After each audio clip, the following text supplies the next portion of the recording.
Olá, seja bem-vindo a mais um EvoTalks.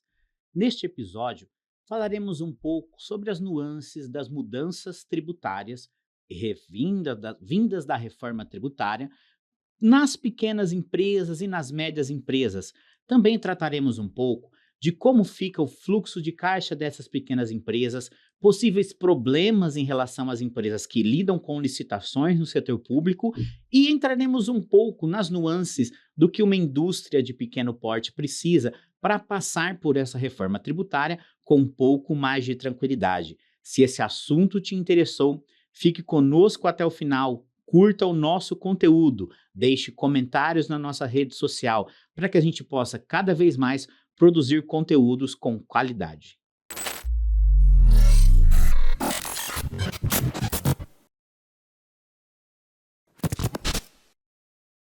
Seja bem-vindo a mais um episódio do EvoTalks. Eu sou Ranieri Genari, advogado tributarista, gerente tributário da Evo Inc. E hoje o assunto é urgente e estratégico. Com a reforma tributária já em curso, empresários e gestores precisam ir além da teoria e começar a se mover. A transição já começou e as decisões que forem tomadas agora farão toda a diferença em termos de competitividade, estruturação e principalmente fluxo de caixa.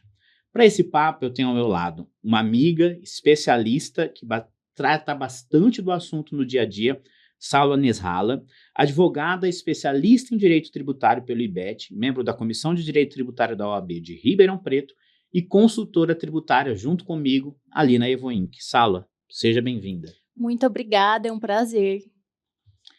E o nosso convidado especial de hoje é o Antônio, nosso amigo, tanto meu quanto da Sala, né? Advogado também, diretor jurídico da Cinsis Tecnologia, pós-graduado em Direito Tributário pelo IBET e mestrando em Direito pela UNAERP. Antônio, seja bem-vindo. Muito obrigado, Ranieri e Sala, pela oportunidade de discutirmos esses temas tão relevantes para as empresas e para os empresários, né? Que, de fato, mudará bastante o cenário aí daqui em diante. Tá ótimo. Então, a ideia nossa, Antônio, é aliar um pouco do seu conhecimento, tanto jurídico, né, quanto agora nessa cadeira de diretoria jurídica dentro de empresa, no dia a dia, para a gente conseguir aqui explorar um pouco de como que as empresas estão lidando com essa novidade, que a gente pode dizer que não é tão novidade assim, já está há algum tempo aí no nosso radar, né? 30 anos pelo menos, né, que a gente espera uma reforma, para a gente conseguir entender e talvez até modular um pouco do que é ruído, do que é de fato verdade, que vai acontecer dentro da empresa, porque a gente teve durante todo esse período de transição aí das votações, vamos dizer assim, né? Bastante ruído sobre o que sairia, o que não sairia. A gente ainda tem um projeto que ainda está em discussão, que talvez traga alguma novidade em relação ao comitê gestor. Então, hoje a gente já tem uma lei para trabalhar, né? Então, acho que fica mais prático para as empresas conseguir. E eu já queria aqui abrir com essa pergunta para você. Como que você, enquanto diretor de uma empresa, né, de médio porte, como que ela que tem encarado essas questões, como ficou para vocês essa mensagem que a legislação trouxe? Ranieri, o primeiro ponto que eu enxergo é justamente essa mensagem alcançar as empresas. Nós temos ali algumas pessoas que, de fato, possuem o conhecimento da reforma, mas isso ela não foi institucionalizado dentro da empresa. Então, tem alguns setores que, de verdade, sequer sabem que a reforma existe. Sequer sabem o que vai alterar. Então, ao que me parece, o primeiro aspecto central ali numa empresa, vindo da diretoria, é buscar um auxílio de uma empresa, de uma consultoria que consiga trazer esse treinamento ali para dentro da empresa e do negócio que está sendo posto, né? Porque as atividades empresariais hoje, no final das contas, elas visam a atividade fim. Sim.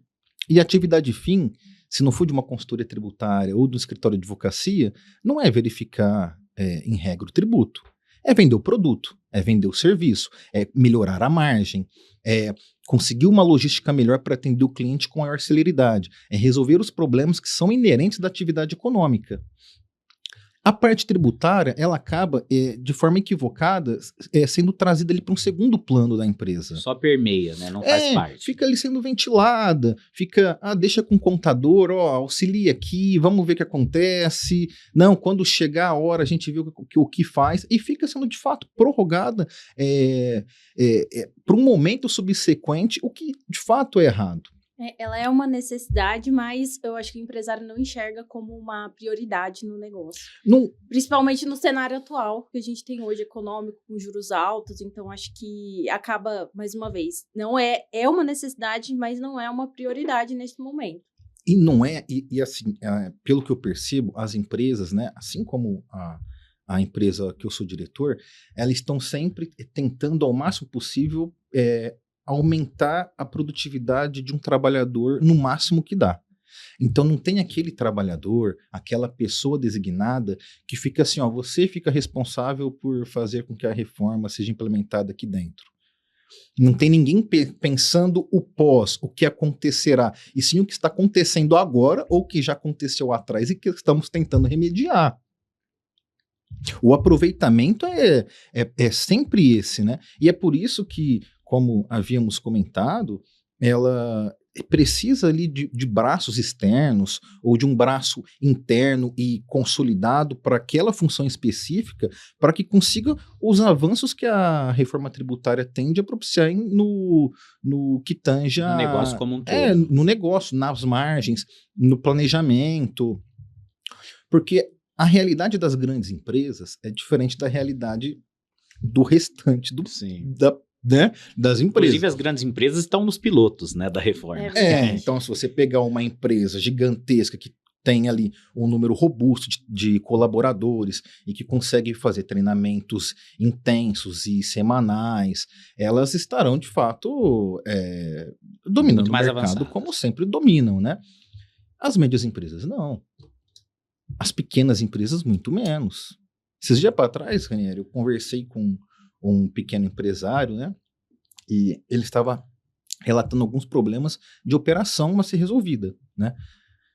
A operação dele não estava dando muito certo, tal. Ele queria ali, tange licitações e contratos, né? E ele queria ali aproveitar, ver como que ele poderia aumentar o volume de vendas. Trabalha ele, a esposa e mais 2 funcionários. Você acha que esse empresário é capaz de vislumbrar algo para o futuro, para a reforma tributária? Ele está tentando atingir a finalidade fim, aumentar o volume de vendas e diminuir o custo.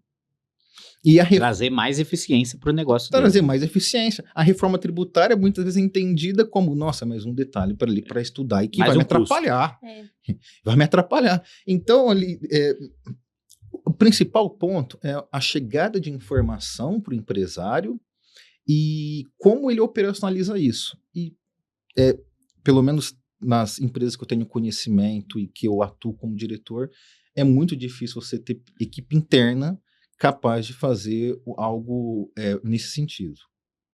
E exatamente pensando nisso, Antônio, você acredita, para as grandes empresas, como a gente disse, né, talvez tenha sido algo até mais factível, né, e bem aceito, porque era algo que estava no papel há muito tempo, e principalmente para alguns grupos empresariais que conseguem se planejar, talvez ali você consiga colocar até algumas vantagens, né, pensando aí na indústria, né, que vão ter uma carga tributária até mais tranquila, que o IPI vai deixar ali de existir em tese, né, a partir de 2027, né, para aquilo que não for concorrente com Zona Franca.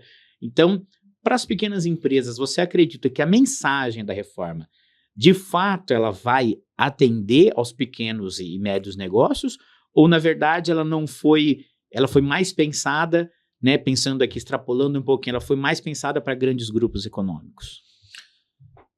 Eu acredito que ela foi pensada para grandes grupos econômicos, só que ela tende a beneficiar também as médias empresas e as pequenas empresas. Eu tenho essa visão, né? Esse pequeno empresário que eu atendi, ele é uma indústria pequena, mas que ele seria beneficiado com a reforma. O detalhe é como que ele conseguiria implementar isso de maneira sólida e eficaz e que ele aproveitasse dos benefícios que ela dispõe. Então, novamente, é esse o ponto. É como que ele vai operacionalizar o que está sendo possível a ele, né? Os grandes grupos econômicos, que são, né, quem está ali no piloto de toda a operação, que já sabe muito provavelmente o que está posto antes de estar posto, né? Serão, óbvio, serão muito mais beneficiados de forma clara, né? E aí, pode falar, Sala. Eu ia comentar só que eu acredito que isso vai se tornar mais complexo quando entrar o regime de transição também, porque vão ter 2 sistemas que o empresário vai ter que conviver ao mesmo tempo até 2033. Então, assim, eu acho que é outro desafio essa questão de lidar com 2 sistemas ao mesmo tempo. O sistema atual, né, e da reforma tributária. Salo, eu passei por um regime de transição da lei de licitações e foi um caos.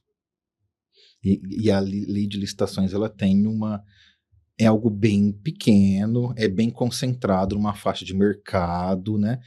Mas isso instaurou um caos no sistema que você não sabia o que acontecia e era aplicável parte do regime da lei anterior e o processo sancionador é aplicado na lei nova e fala, não, mas não pode, não, mas pode, não, mas aqui no meu estado pode. Quando foi o edital, quando não foi. Quando não, e aí isso aí é um entendimentos diversos do tipo, quando que foi elaborado o estudo para o edital. Aí você fala, nossa, mas e agora? Entrou mais uma? Não retroage? Então, de fato, é um caos. E eu quero ver como que nós passaremos por esse regime de transição, que ele será muito importante para ver como é que vai sair daí. O que vai sair daí? Essa é uma mudança, né? A gente tem encarado assim, pelo menos no nosso dia a dia, né, Sala, como uma mudança estruturante e principalmente de negócio, né? E os empresários, a gente vê que a gente tem essa dificuldade, inclusive, de passar essa mensagem para eles, de que essa é uma reforma tributária de negócio. Porque durante muito tempo, eu acredito que você pode falar um pouco melhor disso, né, estando dentro de uma empresa, mas assim, a nossa percepção é que, durante muitos anos, o fator tributário foi decisor de negócio em algumas situações. Eu vou fabricar esse produto porque ele tem uma alíquota reduzida. Ou eu vou instalar a minha empresa aqui em determinado local porque aqui eu pago menos ICMS. Ou estarei na Zona Franca de Manaus porque aqui eu consigo uma alíquota reduzida, mais um corredor de importação. Então, é um outro...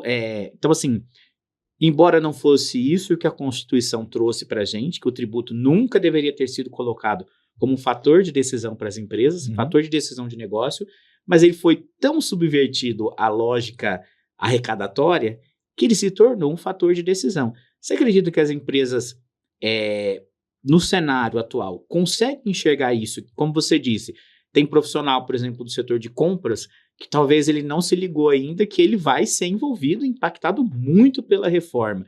Como que você acha que o pessoal está enxergando isso se ainda ninguém entendeu que essa é uma reforma do negócio como um todo? Ninguém está enxergando, Ranieri. Esse que é o detalhe, não é como ele está enxergando, é que ele não está conseguindo enxergar em regra, né?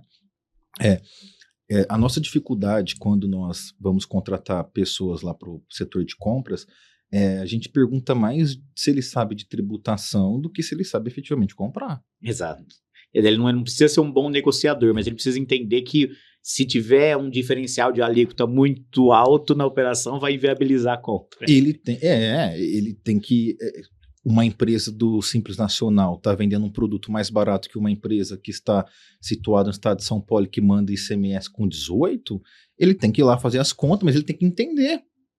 De crédito e débito.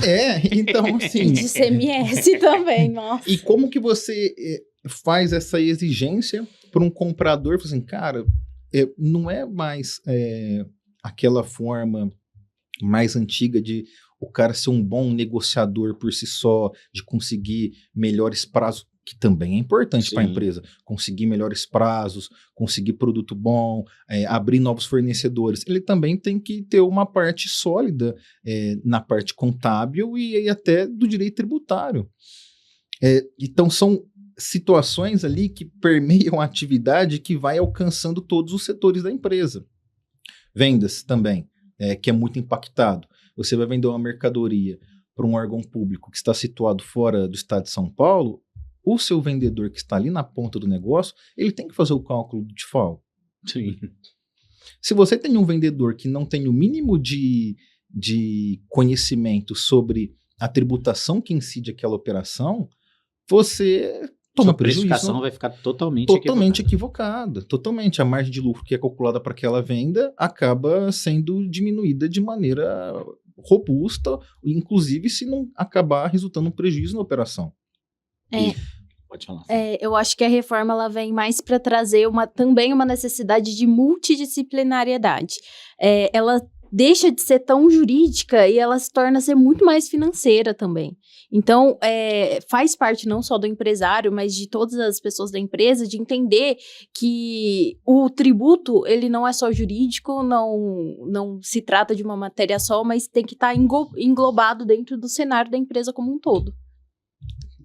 Eu acho interessante a gente ter essa visão mais macro da situação, né? Porque e financeira sempre também. Ficou com a gente essa dúvida de como que viria, né, a reforma tributária. A gente sempre teve a ideia de que seria um modelo VIT, igual tem nos outros países, né? Então, traria isso pensando em valor agregado, só que a gente talvez tenha esquecido um pouco de que a gente é o Brasil, né? E que a gente tem todo um custo produtivo, né, que só o VIT não dá conta, né? Você só tirar tributos da base, você não desonera a cadeia produtiva, porque você acumula outros custos ali que não estão mapeados. E exatamente aliando esse ponto, Antônio, com a sua experiência um pouco mais arrojada em licitações, né, que é a sua especialidade também, como que você enxerga que basicamente em licitações, se já há algum indício de como que uma lista de preços vai funcionar, se isso vocês vão ter condições, né, de colocar essa lista de preços já explitada, vamos dizer assim, qual que é o valor do tributo, porque hoje ele está dentro da base.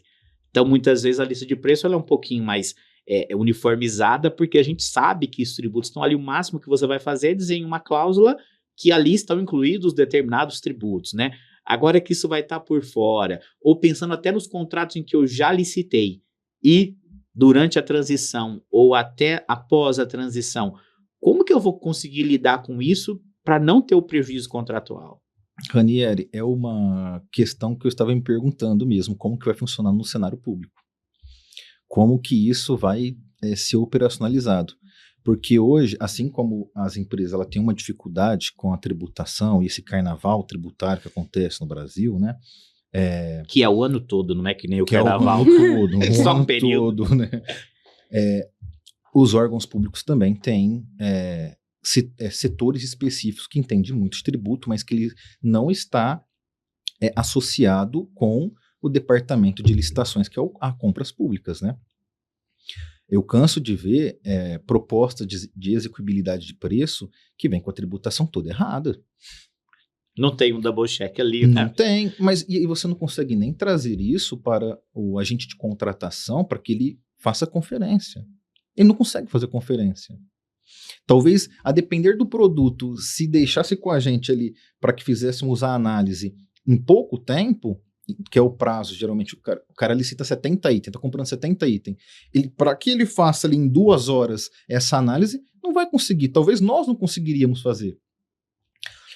De verdade, não sei como é que fica essa questão nas licitações. Ela terá que ser vista ali caso a caso, e eu imagino que os tribunais de contas vão elaborar ali, a AGU, elaborarão pareceres e diretrizes para que isso seja, de fato, implementado de maneira adequada, para que não cause essas distorções. Eu fiz exatamente essa pergunta porque, assim, o pouco de experiência que eu tive aí com o mercado de licitações, né, a gente, principalmente pensando nos tributos que hoje estão dentro da base, quando a gente tem uma alteração significativa de alíquota, é uma dificuldade para você conseguir acessar aquele órgão para apresentar essa mudança de custo que você teve naquela operação e dizer, olha, vai inviabilizar o negócio. Se eu não conseguir fazer um aditivo contratual, né, para colocar esse valor dentro da nossa operação, eu não vou conseguir te entregar. E a gente, muitas vezes, os empresários se vê às voltas com multas, com situações de inexecuibilidade, e ele dizer, olha, não consigo mais executar o contrato, mas você tem uma lei que manda você executar, senão depois você não pode licitar mais com o poder público. Então, você acredita que, assim, esse cenário, ele ainda não foi, mesmo tendo uma lei partido do setor público, né, do governo, isso não foi observado no setor público de licitações. Não foi observado, e também tem uma questão que é muito relevante hoje, né? É que se uma empresa do Simples, ela vende uma licitação e coloca a alíquota do Simples que ela está ali fixada, e a Constituição garante o equilíbrio econômico-financeiro dos contratos administrativos, se ela sai do Simples e a carga tributária dela é majorada, ela não consegue o reequilíbrio de preço na via administrativa. Você tem que judicializar a demanda. Mesmo que ela tenha sido desenquadrada obrigatoriamente. Mesmo que tenha sido desenquadrada obrigatoriamente. Ela tem que judicializar a demanda e, no judiciário é bola dividida também. Você pode conseguir, pode não conseguir. E quando a empresa não consegue o reequilíbrio, o que ocorre, na verdade, é que ela entrega no prejuízo. Porque ela tem que cumprir o contrato. A sanção custa muito. A sanção é você ser excluído do mercado muito competitivo e que movimenta quase 20% do PIB. Custa muito uma sanção administrativa. E aí, o empresário, no mais das vezes, ele acaba entregando no prejuízo a contragosto, tentando, de alguma forma, negociar ali para que não seja mais enviado empenho, para que exista ali um acordo. Postergando para tentar ter um certo conforto ali, readequar alguma coisa. Não ficar com prejuízos excessivos tanto tempo. E isso até é um ponto da doutrina, Rani, que acaba por ter críticas, mas nem a doutrina ela aplica de maneira consolidada a possibilidade de reequilíbrio. Tem doutrinadores que colocam que o reequilíbrio... Embora esteja previsto. Constitucionalmente. O equilíbrio é cláusula constitucional, né? Fala que não, ele tinha previsibilidade que era possível sair do Simples se ele vendesse a mais de um determinado valor, então ele tinha que calcular isso na hora de fazer a licitação, ainda que depois ele tenha sido desenquadrado. E aproveitando essa questão do Simples, Antônio, a Sala pode até explorar um pouco melhor essa questão do que eu, porque assim, me parece que o Simples ele vai ser bem afetado com a reforma tributária, não vai, Sala? Eu tava pensando nisso. Inclusive, para quem compra do Simples Nacional, quem é do Simples Nacional vai poder escolher ou apurar no Simples ou apurar no regime normal de IBS-CBS. Isso vai mudar a forma com que o cliente do Simples Nacional aproveita o crédito. Hoje em dia, ele aproveita o crédito de maneira integral. Com a reforma tributária, se ele não fizer opção pelo regime do IBS-CBS, ele não vai poder aproveitar o crédito. Então, eu acho que isso já gera mais um problema para as empresas do Simples Nacional. Lá, nós evitamos ao máximo comprar de empresas do Simples Nacional. Por quê? Porque quando você vai tomar o crédito do Simples Nacional, agora eu não confesso que eu não consigo lembrar os valores lá, mas você consegue creditar muito pouco. É cerca de 30% da carga. O PIS/COFINS é integral, né? Dependendo da operação, mas o ICMS é na alíquota do Simples mesmo. Enquanto você poderia acreditar 18%, você acredita no máximo 4%. Eu acho que eu ia falar o número de cabeça, que eu acho que é 3,25%. Que eu tenho depende do... E aí acaba que o preço teria que estar muito diferente para acabar compensando a compra, né, de uma empresa Simples Nacional. E aí, geralmente, quando eu falo, no nosso sistema que a gente utiliza, tem até um campinho quando você vai cadastrar o fornecedor para você colocar se ela é do Simples Nacional ou não. E aí está lá selecionado Simples Nacional, um diretor tem que vir autorizar aquela compra. Ou seja, tem que ser vantajosa mesmo. Tem que ser vantajosa e passar por um diretor para autorizar aquela compra. Se é uma empresa de lucro real, enfim, de outro regime de tributação, aquela compra, ela acaba sendo automática. Colocou lá, foi, passou e tocou. Do Simples Nacional precisa de alguém fazendo esse double check aí para que, de fato, tenha a possibilidade. E, normalmente, Salo, são negadas as compras do Simples, viu? Eu não acredito. São negadas as compras do Simples. Pelo menos lá, muitas vezes são negadas. Tem que estar muito diferente. Ou só aquele fornecedor ter aquela mercadoria naquele prazo. Tem que ter uma vantagem comercial muito grande. Não acho para chegar a mercadoria aqui de uma empresa do lucro real vai demorar 25 dias. O meu prazo com o cliente é 10. Se o cara envia e chega amanhã. Aí você acaba comprando a contragosto, né? Assumindo um custo maior, mas priorizando a relação comercial. Exatamente. Eu acredito que a questão do Simples Nacional ainda vai ter que se desdobrar um pouco mais para não gerar ainda mais essa descompensação, né, entre as empresas do regime normal e do Simples Nacional, porque com a reforma tributária, me parece que vai complicar um pouquinho mais quem é do Simples, né, acaba sendo contraditório falar isso. Simples complicado. Exatamente, que já não é tão simples hoje em dia, mas tende a piorar. O Simples, ele tem algumas vantagens, né, nítidas. Talvez burocráticas, né? Burocráticas, mas talvez para quem opera a contabilidade em si, né? Mas as vantagens comerciais são bastante difíceis, né, de serem ali trazidas, né? Não são exequíveis, né, na verdade. Eles existem, mas na prática, quando você coloca ali na precificação em si, elas não são realizáveis. Você vender para um consumidor final, para um órgão da administração pública que tem ali os benefícios para o Simples Nacional, ele até consegue ali alguma coisa de competitividade. Porque tem a preferência, né? Tem as preferências, Simples, né? Tem os pregões que são direcionados para que... Direcionados, não que a palavra mas tem privilégios. Tem os privilégios ali para aquelas empresas. Mas fora isso, se for entrar num cenário onde não é para o consumidor final e não é para a administração pública, que também é um consumidor final, ela acaba sendo deixada de lado como se fosse uma empresa café com leite. Sim. Como se fosse uma café com leite. E isso acaba sendo bastante prejudicial, né? Então, talvez um avanço posterior seria repensar o Simples nessa forma, porque o Simples, majoritariamente, né, as empresas MIPP optam pelo Simples Nacional, em razão da burocracia, de exatamente aquele ponto que nós estávamos falando, de pensar pouco na carga tributária, pensar na atividade fim. Então optam pelo regime que é mais tranquilo de tocar, e não pensam em todo esse arcabouço que vem em volta, né? Exato. Principalmente se ele não conhece o mercado para o qual ele vai vender, né? Exatamente. E aí acaba ficando com uma fatia ali que impede o crescimento que deveria ser mais fomentado.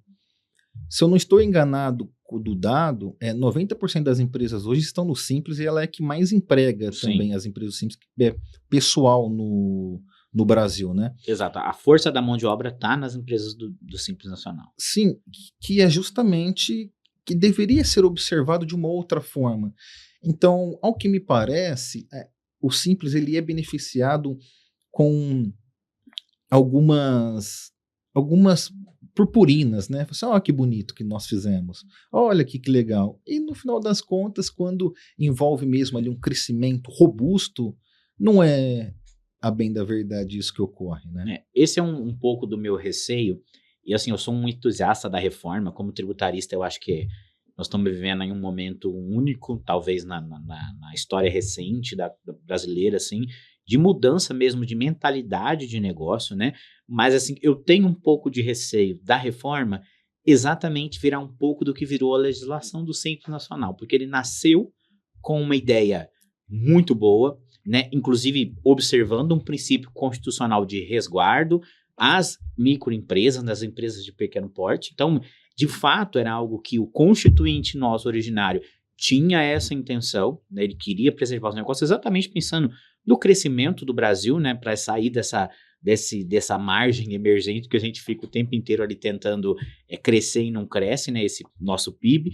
Mas, assim, eu tenho muito receio da gente pegar uma legislação que ela já foi mal pensada para as pequenas empresas e ainda desfigurar um pouquinho mais, porque a gente tem muito medo, né, de mexer com determinados setores ou determinadas políticas públicas, se é que a gente pode chamar assim do Simples, a exemplo do que a gente viu acontecer com o próprio Simples na reforma e com a Zona Franca de Manaus, onde a gente perdeu uma oportunidade, e aqui eu abro esse assunto da Zona Franca de Manaus, porque eu sei, né, Antônio, que a empresa que você trabalha de tecnologia, ela tem ali, volta e meia tem uma concorrência ali com a Zona Franca, ou compra até da Zona Franca de Manaus por alguma vantagem, né, competitiva, mas a gente viu que na reforma evitou-se falar da Zona Franca, manteve-se intacta, inclusive, para nossa surpresa, instituiu-se o IPI, manteve-se o IPI a partir de 2027, para as empresas concorrentes da Zona Franca de Manaus. Quer dizer, a gente não perdeu uma oportunidade de, talvez, tirar um jabuti da nossa legislação, vamos dizer assim,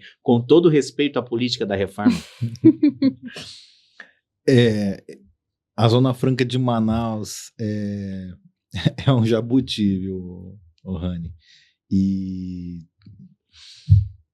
olha, eu não tenho muito o que comentar, porque ela propicia ali para aquela região muitas vantagens, né?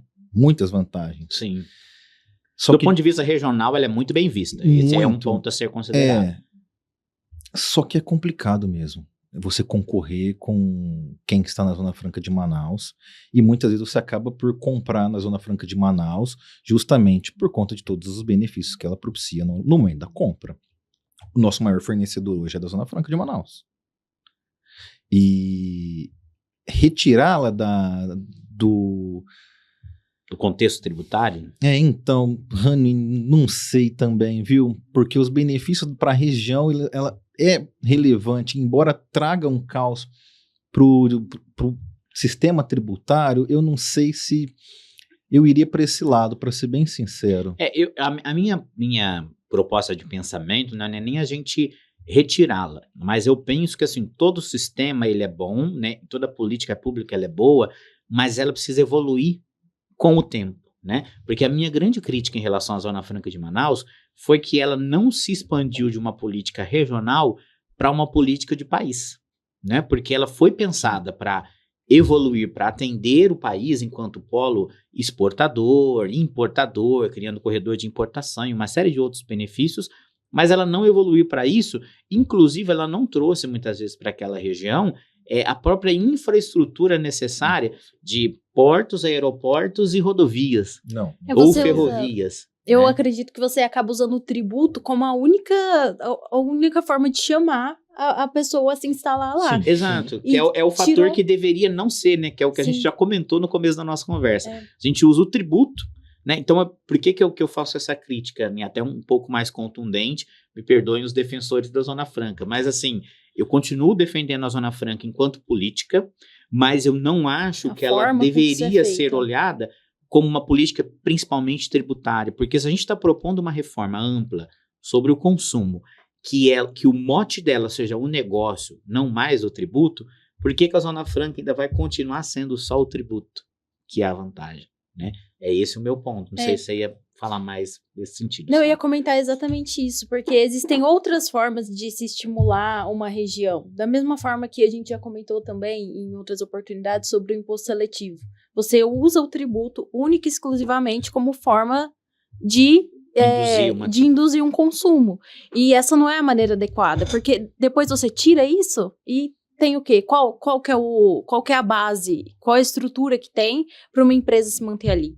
Ou para manter um consumo, diminuir um consumo? Da forma que está hoje, se retirar os benefícios fiscais da Zona Franca de Manaus... Ela não continua. Não, ela desaparece no dia seguinte. Não tenha dúvida disso. Assim como a tributação via imposto seletivo, caindo ali alguma tributação que seria ali onerada pelo imposto seletivo, o comportamento seria prolongado, né? De fato, teria que progredir essa política pública da Zona Franca, que não é o que acontece hoje. E dificilmente será modificado esse cenário dado o lapso temporal que já aconteceu, né? Que já passou.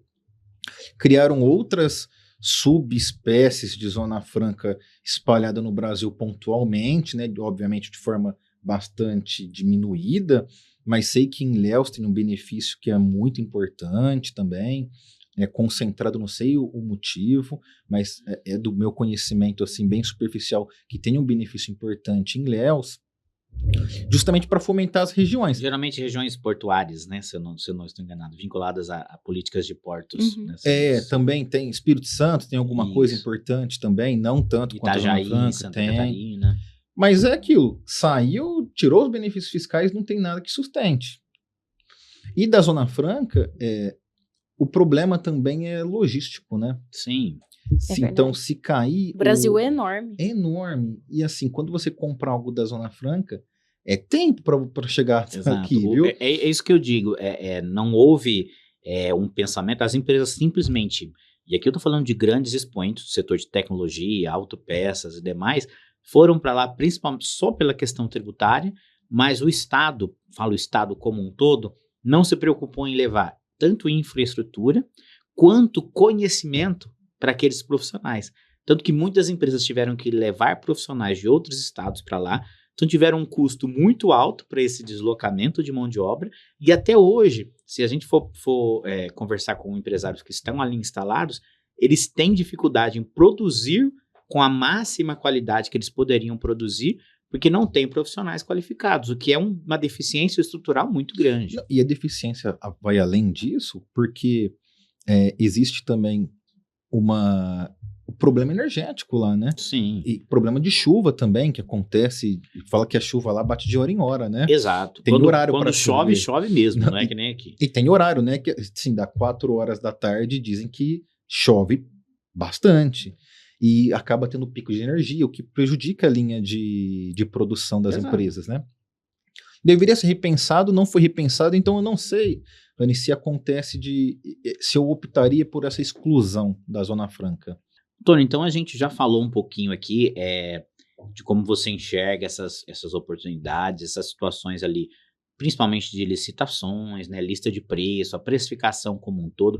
Falamos um pouquinho aqui da Zona Franca de Manaus, né, as vantagens e possíveis desvantagens, a depender da situação que a gente for observar e pensando que ela só vai ser extinta em 2073, então é um sistema tributário que a gente vai ter que conviver com ele aí por um tempo, né, mas o que você enxerga, né, dentro das empresas, pensando em necessidades tanto de pessoas, né, quanto de adaptação sistêmica para essa reforma tributária?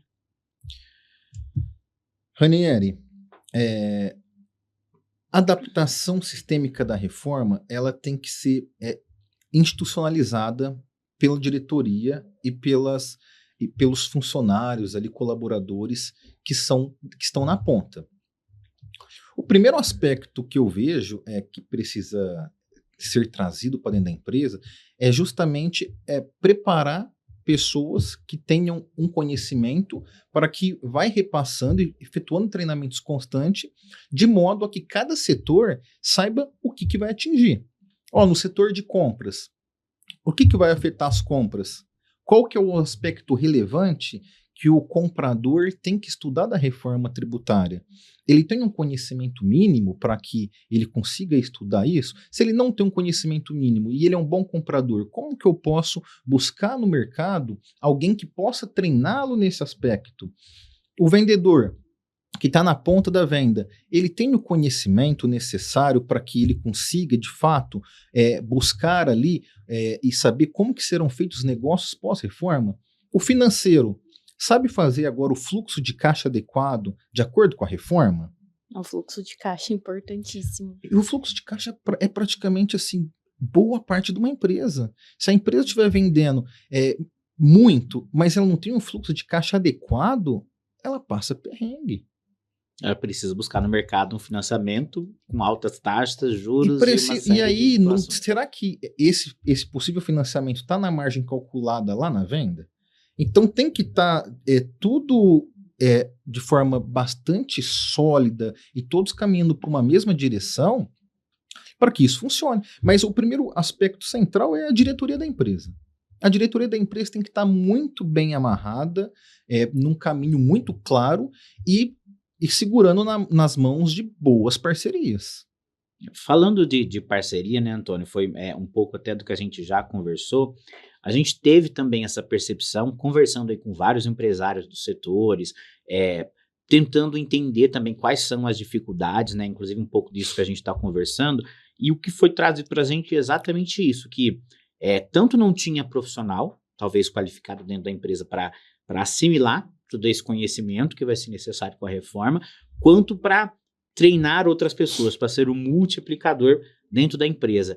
Então, a gente também, nós estamos desenvolvendo dentro da nossa consultoria uma assessoria voltada para a reforma tributária, né? Exatamente com esse pensamento multidisciplinar, onde qual que é a nossa ideia? É oferecer para essa empresa, né, para esse assessorado, um diagnóstico do que vai ser impactado o negócio dela. Então, de fato, o negócio, não só a parte tributária. A parte tributária vai ser um componente, mas o que pode afetar o caixa dela, como que vai ser o comportamento das vendas e das compras dela, pensando principalmente que agora o crédito ele vai vir através de caixa e o débito vai continuar sendo através da competência, ou seja, será que eu vou ter um descasamento entre o recebimento de créditos e o pagamento do meu tributo, uma vez que ele vai ser talvez muito mais célere do que o meu recebimento de crédito, né? Como que o compras vai estar olhando exatamente para isso? Como que o jurídico vai estruturar os contratos de uma forma que eu anteveja possíveis problemas e que eu consiga repassar isso no meu preço,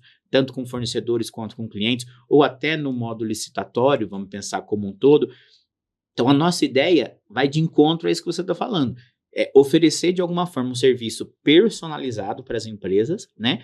Para que elas tenham ali uma aceitação interna desse processo, de todas as áreas, e você prepare multiplicadores para colocar isso para rodar dentro da empresa, não só na fase de transição, mas que ela chegue ali na mudança de fato, né, na virada de chave em 2033, com essa mentalidade, esse novo sistema de fato implantado.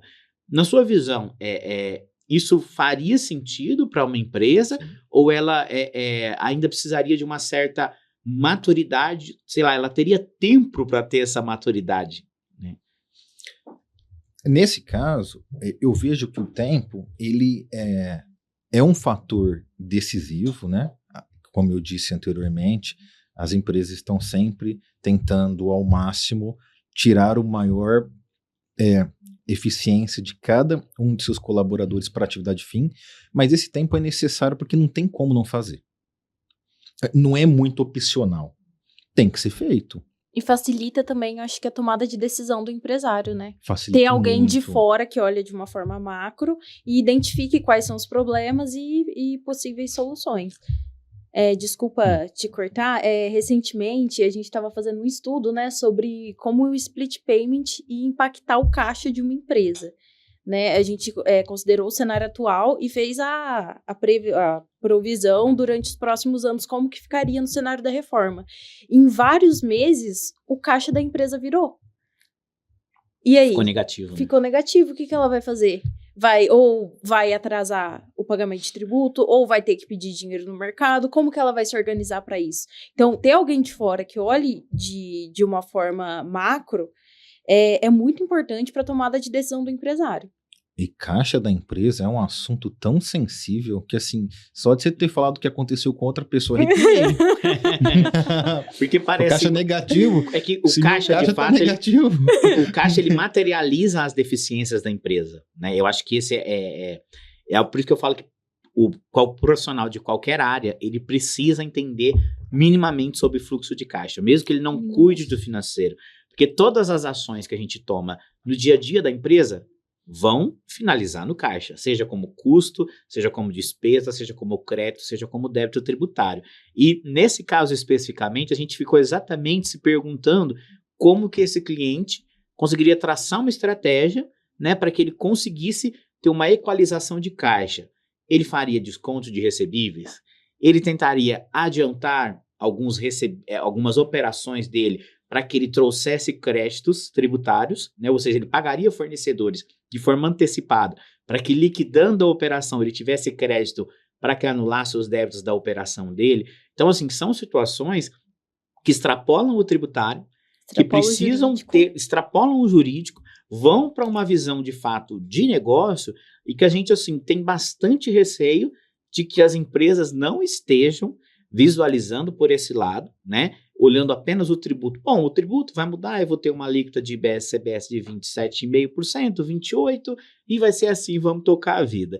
E, na verdade, tem outras situações ali que vão ocorrer junto, né? A gente não sabe se o split payment ele vai começar junto com a reforma.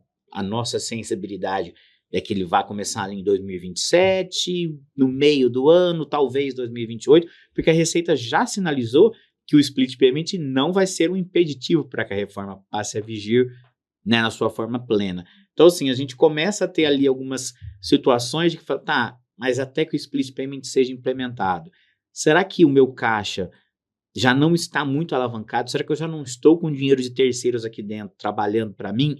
e talvez esse custo financeiro, inclusive, vai ficar muito caro para a minha atividade?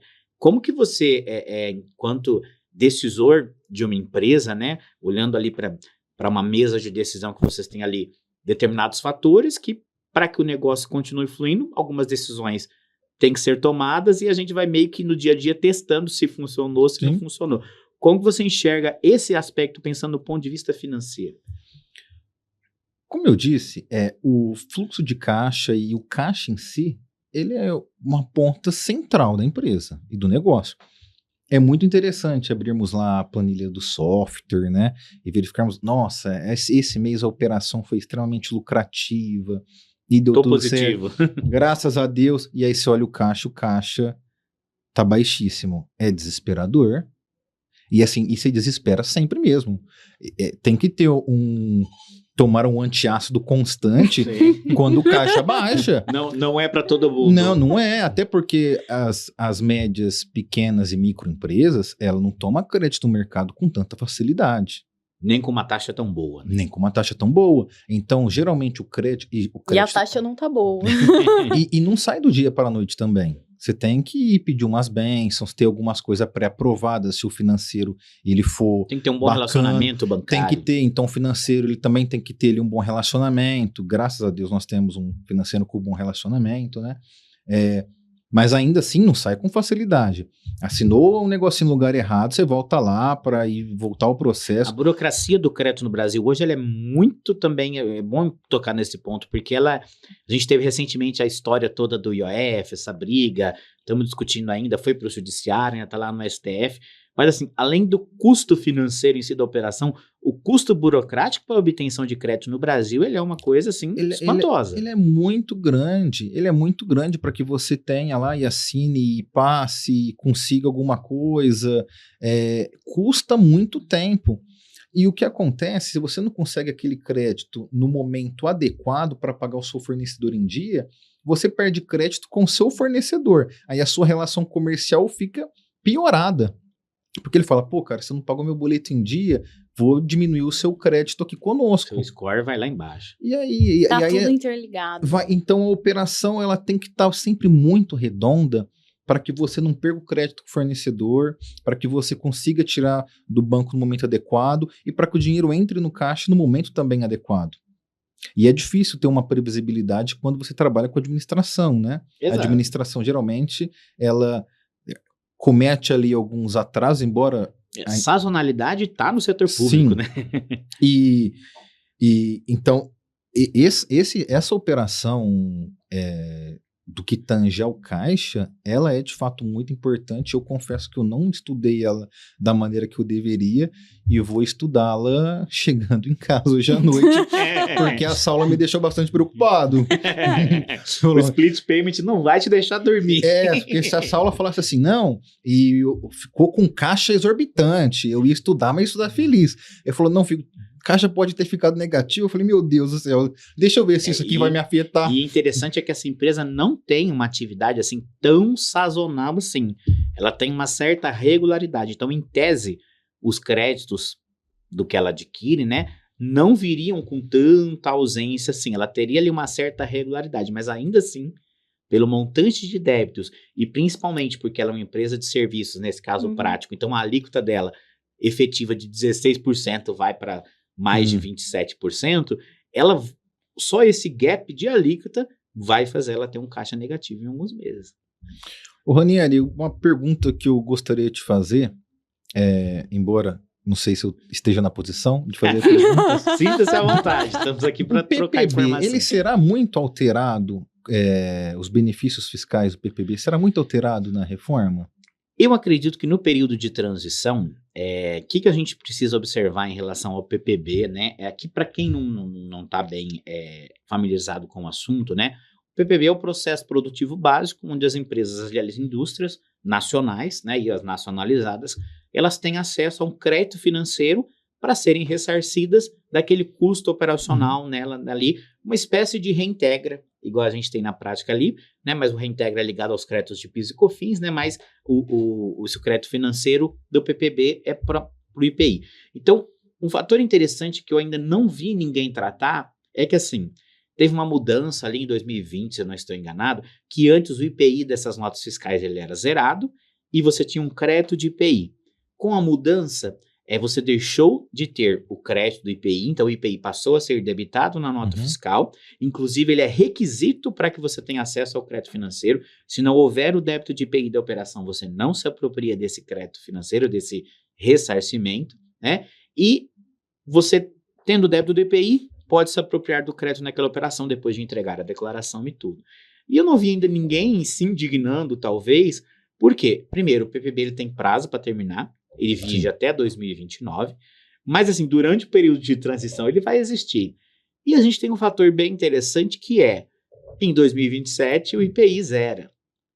Se o IPI zera, uma vez que eu não tenho mais o débito do IPI, embora ele esteja zerado, não esteja extinto, talvez este seja o ponto de atenção, será que eu ainda vou conseguir ter acesso ao crédito financeiro dessas operações? Vai ser vantajoso eu ter o PPB ainda?